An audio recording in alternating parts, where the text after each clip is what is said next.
Bon, un mot rapide sur les Français quand même. On peut laisser les experts en parler rapidement. Bon, certes, on pourrait en parler pendant des heures aussi, hein, on essaie de faire court. Eh bien, ce n'est pas nouveau. On le sait depuis des années qu'il n'y a pas de relève. Que quand les mousquetaires seront partis, quand les 4 mousquetaires seront partis, il n'y aura plus personne.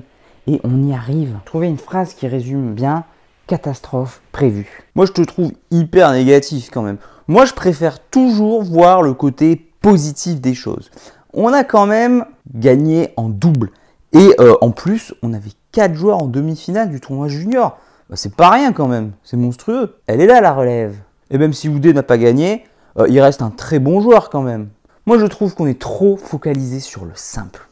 C'est l'arbre qui cache la forêt. On sait depuis des années que les Français sont bons étant jeunes, dans les catégories jeunes, mais qu'ils ont beaucoup de mal à percer ensuite niveau senior. Et les rares qui le font sont top 20.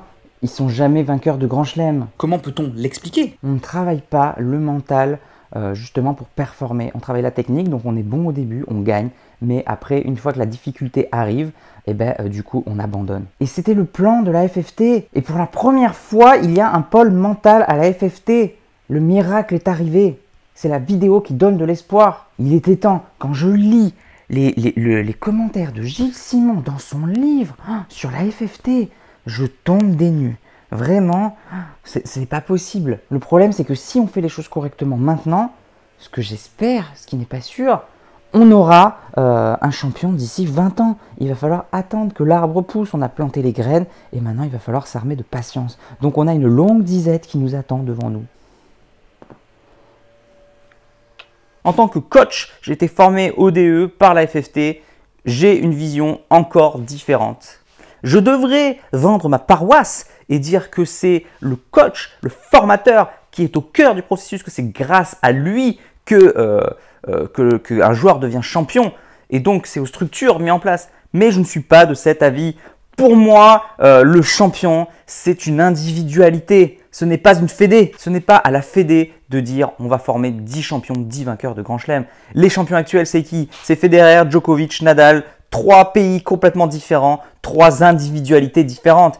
Chacun est responsable de sa propre performance. Le haut niveau, c'est un équilibre entre tout. C'est ça qui est très difficile. Ça part du joueur, bien sûr. Une motivation de dingue, des objectifs sains et clairs, une détermination à toute épreuve. Mais ça passe aussi par une génétique de dingue, un physique monstrueux, une bonne entraînement physique pour ne pas se blesser, de l'argent pour pouvoir aller sur les tournois, le facteur chance qui est quand même déterminant. Et puis surtout, évidemment, on rejoint du coup ce que vous dites, savoir s'entourer, trouver le bon coach qui vous convient, le bon préparateur physique, le bon coach mental, le staff, les parents qui sont là, qui ne s'investissent pas trop mais quand même suffisamment, de manière optimale. Bref, c'est un équilibre difficile à trouver. Et c'est une équipe, c'est une team, c'est une cohésion, tout le monde ensemble pour réussir à atteindre ce haut niveau. Donc pour moi, taper sur la fédé en disant on n'a pas de vainqueur de Grand Chelem, c'est quand même très compliqué. Là où je suis d'accord avec vous, c'est sûr qu'il y a une différence entre il y a quelques années où on avait 20 joueurs dans le top 100, j'exagère un peu mais c'était ça un peu, à maintenant où on n'a plus personne. Effectivement, le volume de joueurs, là par contre, dépend de la fédé. Par contre, le vainqueur lui-même d'un Grand Chelem, pour moi, c'est une question d'individualité. J'adore la FFT. Il y a par contre encore un autre problème.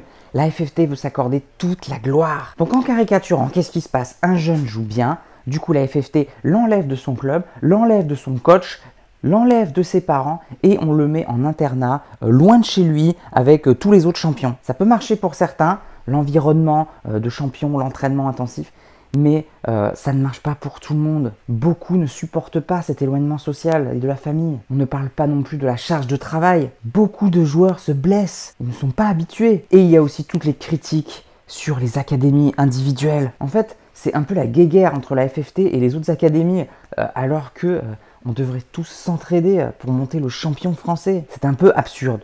Tsonga en a d'ailleurs rajouté une couche à Roland. Oh, je suis déçu de la FFT.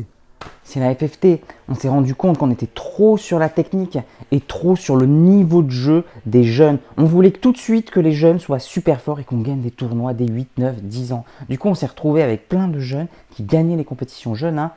Certes, Gasquet est un cas exceptionnel, mais voilà, cela illustre bien que nos Français, ils gagnent les compétitions jeunes, niveau européen, niveau mondial, mais qu'ensuite, Ils stagnent et ils ne sont pas prêts à atteindre le niveau adulte. Et encore, on ne parle pas de tous ceux qui piochent dans la caisse. Toi, tu parles de vol, mais au-delà de ça, sans même parler de ça, certaines personnes sont là que pour le poste et pour le salaire. Mais beaucoup n'ont pas les compétences pour diriger. En plus, on parle beaucoup de copinage en ce moment à la FFT. Il paraît qu'ils vont supprimer beaucoup de bourses dédiées aux joueurs indépendants. C'est un coup dur. On parlait de Philippe Chatrier dans une précédente vidéo. Je le répète, où es-tu Philippe? Tu nous manques. Il ne faut pas oublier quand même qu'on est l'une des fédés les plus fortes techniquement. J'ai jamais vu ça dans le monde entier. On maîtrise la technique. C'est un atout incroyable. Il suffit juste de se mettre au niveau mental et tactique et on deviendra la meilleure du monde. En plus, les joueurs issus de la FFT sont très soutenus quand même et très accompagnés. J'adore la fédé. Peut-être un peu trop chouchouté même. C'est un autre débat.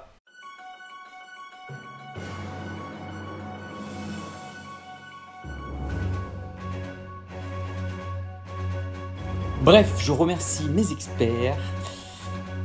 Je vous remercie vous surtout de regarder la vidéo. Merci. D'ailleurs, si ce contenu vous plaît, s'il vous plaît, n'hésitez pas, j'insiste, mettez un commentaire, cliquez sur j'aime, partagez les vidéos. Car ce genre de vidéo, c'est vraiment plus dur pour moi, niveau montage et tout, ça prend un temps infini pour pas grand chose, que du plaisir. Allez, je vous dis à bientôt. En attendant, n'oubliez pas, allez jouer au tennis, laissez s'exprimer vos personnalités, progresser et surtout, faites-vous plaisir. Ciao. Si tu es encore là, c'est que soit tu es très motivé, et dans ce cas-là, je te félicite, soit que tu aimes ce que je fais. Dans tous les cas, s'il te plaît, laisse un commentaire pour donner ton opinion et soutiens mon travail, soit en partageant les vidéos, c'est important pour l'algorithme, soit en allant sur Tipeee. Tu peux aller encore plus loin en t'abonnant à ma newsletter où je te donnerai plein de conseils. Rien de plus facile, clique sur le lien dans la description. À bientôt.